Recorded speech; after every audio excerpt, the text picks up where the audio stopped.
game day, everyone, and welcome to the Giant pregame show presented by Sherwood Ford. Caroline and Tyler here with you, and one commonality that Tyler and I have found between each other is that we enjoy craft dinner with ketchup. So if you guys also share that love for a classic meal, please let us know in the comments. Tyler, what's up? Not much. It does get a bad reputation. Like, some people really trash it, and I feel like there's so many people trashing ketchup on craft dinner, and the people who do love it aren't vocal enough about it. So I feel like we just had to say something. And this is not sponsored by Kraft Dinner, so this sponsored by Sherwood Ford the Giant.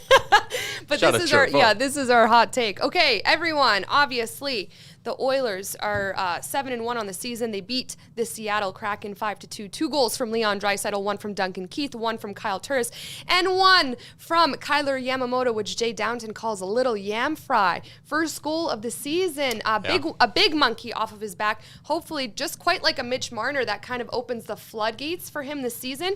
What does it mean if we can get someone like Kyler Yamamoto producing points for us right now on a second line and contributing to this Oilers roster? Yeah, it was a really good sign. I mean, up until that point, it was sort of looking like another typical Yamamoto game. He missed a chance backdoor, didn't even actually get a shot off on that attempt. He messed up an odd man rush, and I was kind of sitting there going, oof, this might be the last straw for little Yam Fry, as Jay calls him. But third period, he comes through with a massive goal, and I sent it a tweet. I said, 1,000 pounds off his shoulders, right? Like, I can't even imagine how good it must have felt for him to see that puck slide in. And it was a big goal for the Oilers, and hopefully he gets it rolling now, because he's really been the only player in the top 9 who's been disappointing so far this year. So if he gets going and all of a sudden they have 9 forwards and 3 lines that on any given night can give them consistent offense, that'll be huge for this team. Duncan Keith gets his first goal as an Edmonton Oiler. Talk to me about his performance thus far for the team. Yeah, I think he's been average. I'm definitely not as high on Duncan Keith as some other people are. It was great to see him find the back of the net. I thought he had a pretty good game against the Seattle Kraken, but he's been an average second-pairing defenseman, and they're paying him $5.5 million. So his play gets a passing grade from me, but nothing more than that. But still, it's better than him being bad, I guess. Leon Draisaitl, like we said, 2 goals on the night. He's really growing on me as a new Edmonton Oilers fan. I think he's awesome on the ice. His post-game interviews crack me up now. But this tweet from Top Down Hockey really had me cracking up. So Tyler, I'm going to read it to you. Tell me what you think. Leon Draisaitl's game plan. It is to stand around in one place, occasionally skate for like 3 strides at 5 miles per hour, draw 3 defenders and make an impossible pass onto a teammate's tape, score on a perfectly placed shot from like 80 feet out, and then finish every single game with 3 points. Is that his game plan day in, day out? It is funny, and last game was a prime example of this, how different him and McDavid are on the ice, right? McDavid's flying. He's like a rocket. He's up and down the ice. He's hustling back and forth. And with Draisaitl, not to say he doesn't hustle, he moves more methodically, right? He's kind of slow. He likes slowing the game down. He likes using his body to shield off defenders. And his eyes are always moving, darting around the offensive zone, because the second he decides to make a play, bang, it's off his tape. Like the tweet said, through 3 bodies on the other team and right on his teammate's tape. He was really impressive against Seattle. And yeah, I think that tweet, it's funny because sometimes he has that sort of big, sluggish, grumpy look on him during a game, like he kind of did against Seattle. And you're going, man, this guy has 2 goals tonight. He ended with 4 points or whatever he ended up having. It was a great game from Draisaitl. He almost had the natural hat trick, but he was very close to finishing that off. Let's finish off our recap against the Seattle Kraken with Mikko Koskinen. 27 saves on the night, a beast between the pipes. Yep. We heard from Tippett that Mike Smith is not going to be ready tonight, maybe possibly for Friday. What does this mean for Koskinen going forward? Does he carry that momentum? Are we happy with him? Should fans be putting all their trust into this guy right now? Yeah, I wouldn't put all your trust into Mikko Koskinen because we've seen this over the last few years. He's a streaky goalie. There have been plenty of stretches during his Oilers career where he goes 5, 6, 7, 8, 9, 10 games where you're going, man, this guy's got a .925 save percentage. He's been lights out. He's helping them win games. And then you see him for 3 or 4 games look below average. So he's a streaky goalie. They need to get Mike Smith back in here because this tandem can work if they are indeed a tandem and both guys can kind of play off each other, give each other some rest, and no one's getting overworked. So always nervous with Koskinen that you're going to get a stinker on any given night. But, he's playing great right now. So, yeah, you'll take, even if he had a bad game tonight, the start of the season is still a massive success for Koskinen. Here's a hot take from Spice Oil on our Twitter chat. KD with ketchup, but don't forget the sliced up hot dogs. #gourmet. I don't know if I could do the hot dogs in my KD, but I don't know. How about you? I don't do it often. But I would. I support it. Okay. I may not actively do it, but I support it. Okay. All right. Let's move on to the opposition report presented by Yeg Burger. Obviously, the Oilers are once again at home, taking on the Nashville Predators, who are 5-4-0 on the season, coming off an overtime win against the Calgary Flames last night. What can we expect from this Preds team? Honestly, very similar to the Seattle Kraken in the way they approach games. They have a great goalie in UC Saros, but it's not expected, at least, that he's going to play tonight. Keep it locked on Daily Faceoff for the starting goalie news. They'll struggle to score, though. That's kind of Nashville's thing.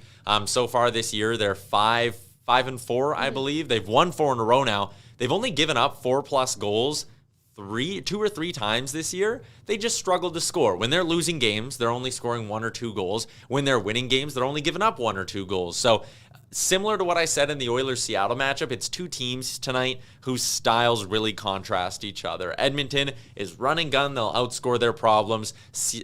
Nashville is more of just a sit back, play a good, solid defensive zone game, and hopefully try to squeak out a 3-1 or 3-2 win. So tonight, it's a little cliche again, but whichever team sort of executes their game the best is going to come away with the win. And can we get our lineups presented by Deuce Vodka, please, for the Nashville Predators? For the Nashville Predators, the top line is going to be Mikael Granlund with Matt Duchene and Philip Forsberg. Ryan Johansson, who's having a bit of a nice bounce-back season, actually, offensively. He has 7 points on the year already. He'll center Luke Kunin and Eli Tolvanen. Colton Sissons on the third line with Yakov Trenin and Tanner Janot. Janot, 4 goals on the year. And I was reading a couple of Nashville beat writers talking about him. They're very impressed with Tanner Janot. So he's a guy to keep an eye on. Tonight, fourth line is Thomas Novak with Phil Tomasino and Nick Cousins. Their blue line, an area of strength. You got Yossi, perennial Norris Trophy guy, with Dante Fabro, Ekholm with Carrier, and Borwicki with former Oiler Matt Benning. Yay. Okay, and lineups for the Edmonton Oilers. Has anything changed? Couple of changes, actually, in this one. The top 9 obviously going to stay the same. The top 4 on the blue line obviously going to stay the same, but we are expecting Lamborghini Perlini to draw back into the lineup on the 4th line. I also want to say his mom's been very active on Twitter this year. She's in Edmonton this week as well. She was posting some pictures of her and Brendan going around on Lime scooters and things like that. Aww. And her cover photo on Twitter is the Lamborghini Perlini meme I that love Oilers Nation was posting. So that's hilarious. Perlini draws in tonight, looking to get his first of the year with his mom in attendance, and it's expected that Slater Cuckoo's going to draw out and Chris Russell's going to go back in. I don't mind either of these decisions. It's nice to keep a rotation in that 4th line, 3rd pairing, keep everyone in the game, keep everyone fresh. Shout out Mama Perlini. Let's hope that he gets one tonight. How nice would that be? Yeah, that would be great. I mean, for Perlini as well, and for the 4th line to get on the board. Yeah. Turris got one last game. Hopefully they can keep the ball rolling. All right, what's your bet of the game presented by PointsBet? Man, honestly, if it ain't broke, don't fix it. And for the people who listen to my pregame podcast in years past, I very rarely go to the same bet on back-to-back games. I like mixing it up. I like keeping a little bit of a different flavor there. But last game, we hit on the McDavid shot prop and Ryan Nugent-Hopkins over half a point. They both pay out between -135, -145. Copy and paste. Let's do it again here. I like McDavid to get 4 shots. I like RNH to pick up a point in this one. I'm betting them both once again, so another double dip for your bet of the game. If you're interested in the Oilers walking away with a victory tonight, they are really, really big favorites in this hockey game. So you're probably not going to want to take them on the money line where they're -236. The puck line's interesting at +110. They're about -130 in regulation, but I actually like their team total. It's set at 3.5, paying out about -115. If it's a backup going tonight for Nashville, which it's either we're expecting Ingram or I'm expecting Ingram, it might be former Calgary Flame David Riddick. Whichever one it is, I like the chances of the Oilers getting 4 on them. So that team total over 3.5 is something I'm keeping an eye on. I like your copy and paste reference. I think I might steal that one day in the future, if that's okay. It's because I have a sheet here where I keep track of all the bets I've told the listeners to tag along with. So I'm literally just copy and pasting from last game. I love it. Spiced Oil also said on our Twitter chat that one day you're going to come in here with your own crystals segment. Probably not, no, but that feels like a good tie-in to your segment. Yeah. I can't wait for the day. Tyler one day is going to be converted. Don't worry, guys. I'm on it. All right, let's talk about our Zodiac report today. As Tyler starts drinking his water bottle, I know it's my turn. Yep. Ryan Nugent-Hopkins, I had to check out his Zodiac sign, and of course, he is an Aries, and this is another Aries on the team, which means that obviously he's a fire sign, and I'm not doubting that at all because the Oilers have been off to the hottest start, so I'm not surprised that there are many Oilers who are Aries. Nuge leads the NHL with 11 assists. Also not surprised about that because he is confident, passionate, and determined. So I'm going to manifest this one again. Real time, Ryan Nugent-Hopkins comes out with his first goal of the season today, adds a couple apples to the list, and keeps that Aries energy going. So that's my prediction, and go Aries, go. Plus 210 for Ryan Nugent-Hopkins to find the back of the net in this one. And I like him to do it too. Like, he's due. NHL leading 11 assists. The guy's been buzzing so far this year. And I think his over-under to start the year was at 61 points. And I was kind of like, I think he can bounce back from what he did last year. But he's always kind of been in that range. I wasn't sure if he was going to hit that over. The way he's going right now, I mean, maybe we get like an 80-plus point season out of Ryan Nugent-Hopkins. And especially if the power play keeps rolling kind of the way that it is. Awesome. Any other comments on the chat? My Twitter one's all caught up. Anything from you? Genesis on the Twitch chat said, Tyler, is that bottle cold? No, this is lukewarm tap water. Can we explain that you don't like ice cubes? So I asked Tyler the other day, if you're out running and it's like a 40-degree weather, like hot, sunny day, do you come home and do you put ice cubes in your water or grab a water from the fridge? He says, no, he wants it warm. Yep. Scares me. Yeah, just a little lukewarm water. It's good for the throat, good for the voice. Gotta keep it fresh. Bearded Brad asked if Frank picked the Oilers to win today. Yes, Frank's picks. It was an Oilers win, and Frank's undefeated. The only game he hasn't picked the Oilers to win is actually the game they lost. So Frank's red hot, and he said Oilers tonight. So that's a good omen. Frank's unbelievable, and actually Bagged Milk has got an awesome thing going where if you buy a Frank's Picks sweatshirt, proceeds go to the Toronto Humane Society. So be sure to check that out because that is awesome. And Frank is an absolute gem.